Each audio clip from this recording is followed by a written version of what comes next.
My wife's inherited IRA. Now, this is an interesting question, and there's more to the story that I want to dive into with you here in just a second. Let me find the email. All right, right here, right there.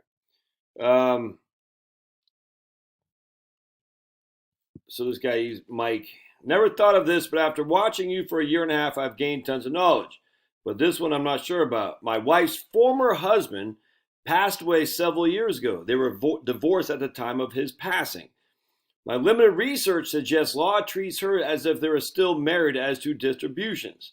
If not, asked it. I don't get what he's asking.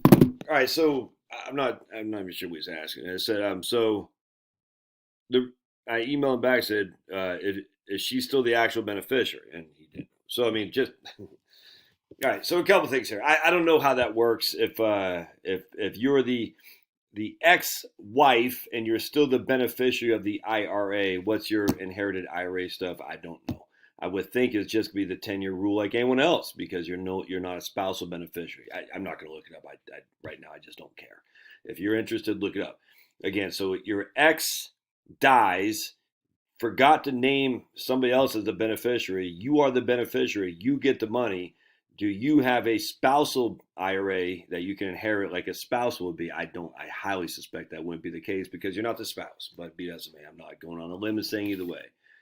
The issue, though, that's actually kind of interesting, I said, is she still the actual beneficiary? He goes, I don't know. I have to check the paperwork. Okay.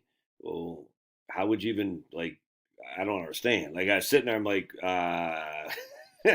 that's the first priority, is you check the paperwork. And this is the issue I want to focus on, my friends. When's the last time you looked at your beneficiary designations? It's a big look. It doesn't matter. Let's say Mike's wife, we'll call her Linda, hated her ex-husband because her ex-husband was the biggest clown since that Murdoch guy in South Carolina. If Linda hasn't renamed her adjusted her beneficiary designations and dies, her ex-husband gets the money. It's law. Whoever is the beneficiary, the designated beneficiary, you went and affirmatively took action to name Murdoch as the beneficiary, he is getting the money, even if he's the biggest creep since freaking sliced bread. You see what I'm saying? So you got to update your beneficiaries, dudes. The will doesn't speak to this. The will's literally, the will has no clue who your beneficiary designations are because a beneficiary designation bypasses probate. What is probate? A public proving of your will. So we don't use a beneficiary designation. We use beneficiary designations to avoid probate, which inherently means it avoids the will. We've had case study on top of case study, case law of friggin' Joey Clownface, cheating on his wife and doing all this stuff, and then the beautiful princess bride wife still forgets to rename Joey Clownface. So Joey Clownface she dies. Joey Clownface gets the money, gives it to all his freaking floozies out there, and nothing can be done. She did not change it. Thus, as she said at her death, she wanted Joey Clownface to get the money. You gotta fix this, dude. So if you're a second marriage, and this is the issue we have to deal with a lot with second marriages. And a lot of times, people I work with is fine because they just it's no big deal. But let's say your second marriage. So like my mom, for example, she was married to an older man. I didn't like him. He didn't like me. You know what I'm saying? And he had previous kids from his first marriage who were much older, not much, but older than me. And I can't say I literally did not care or not care. I was agnostic to, I didn't care. You know what I'm saying? But let's just say he named my mom as the beneficiary. All right. And he dies. My mom gets his money, and then my mom dies. It's whoever she names as a beneficiary is most likely to be us. She would have spent all the money, but you see what I'm saying? So I get the money from my mom's ex-husband. And he didn't like me, and I didn't like him.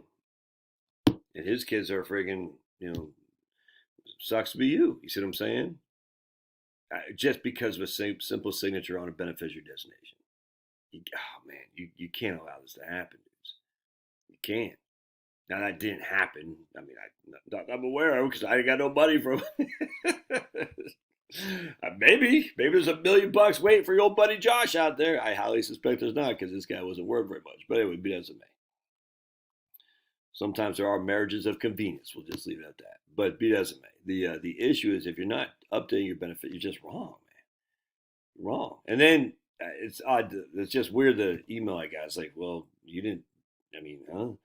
Yeah, my ex-husband died 5 years ago when we were divorced, and now you're like, hey, is there like money to be had there? Well, I mean, I don't know, but do some research, man. If you're looking for money, it's on you to do the research.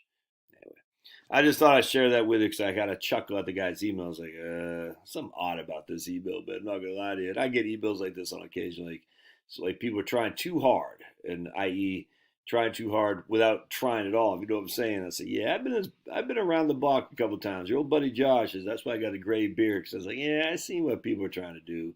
And that's not to be disingenuous towards this guy. I'm just like, sometimes if it's a unique situation, it's best to do your own research. Let's just put it that way because you're the ones gonna have to suffer or pay the consequence if you're screwed up. I'm not.